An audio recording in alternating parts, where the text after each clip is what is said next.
নেশা করি না নেশা করি না।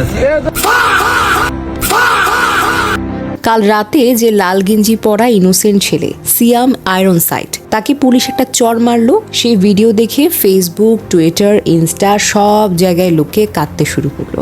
স্যার আমি শুটিং দেখছিলাম স্যার, নেশা করি না প্লিজ স্যার। এই আকুতি শুনে অনেকের চোখে তো পানি চলে আসে। লোকে পুলিশকে গালি দেয়, পুলিশের বাচ্চা হারামজাদা টাইপের কমেন্টের বন্যা বইয়ে দিয়েছে।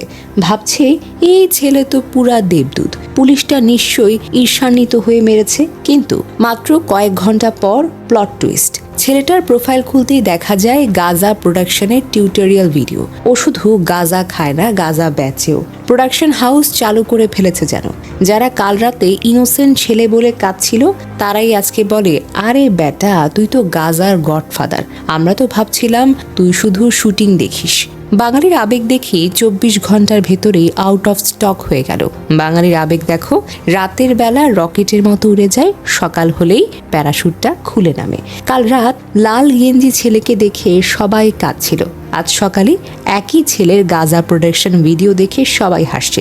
আরে বেটা গডফাদার, আমরা তো ভাবছিলাম তুই শুধু শুটিং ফ্যান, তুই তো একটা পুরো গাঁজার সিইও। এই যে পুরো ঘটনাটা, এটা হচ্ছে একটা বড় মিরর। আমরা বাঙালিরা যত তাড়াতাড়ি আবেগে ভাসি, তত তাড়াতাড়ি বাস্তবতা দেখে আমাদের চোখটা খুলে যায়। আর পুলিশ, ওরা হয়তো জানতোই এই ছেলে নেশা করি না স্যার বলে কাঁদছে ঠিকই, কিন্তু তার প্রোফাইলে গাঁজার একটা ফ্যাক্টরি আছে। একটা থাপ্পড় দিয়ে ওরা শুধু আবেগের বেলুনটা ফাটালো না, হয়তো একটা ছেলের জীবনের দিকটাকেও একটু ঘুরিয়ে দিল। সবশেষে বলতে হয়, সোশ্যাল মিডিয়ায় যাকে দেখে আমাদের কাঁদতে ইচ্ছা করে, দয়া করে তার প্রোফাইলটাও একবার চেক করবেন। আবেগ দেখানোর আগে 24 ঘন্টা অপেক্ষা করবেন। বেশিরভাগ ক্ষেত্রে প্লট টুইস্ট আসবেই।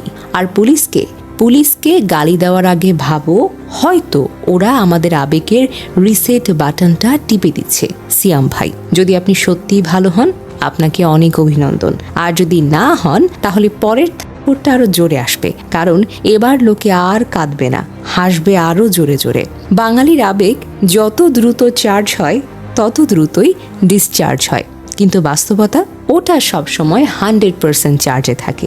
এদিকে সামাজিক যোগাযোগ মাধ্যমে সিয়াম লিখেছে, আমি গতকালকেই বুঝে গিয়েছিলাম, যখন আমাকে নিয়ে এত সুশীলতা ছড়াচ্ছে সবাই, আমার অতীতের কিছু না কিছু আপনারা জানতে পারবেন। তখন আপনাদের থেকে আমার কাছে খুব বেশি খারাপ লাগবে।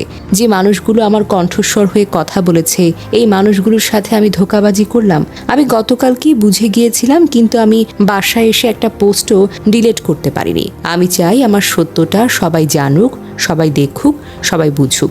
মিথ্যা পরিচয় আমি সম্মান অর্জন করতে চাই না। আমি আমার পুরনো কোনো পোস্ট ডিলিট করিনি।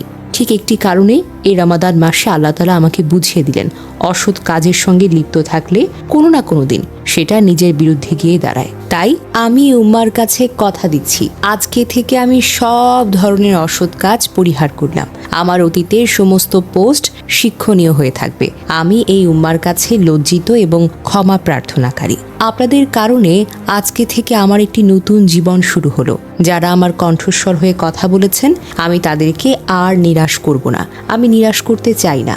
আপনাদের এই সাপোর্টের জন্য আজকে থেকে আমি সমস্ত ধরনের অসৎ কাজ ত্যাগ করলাম।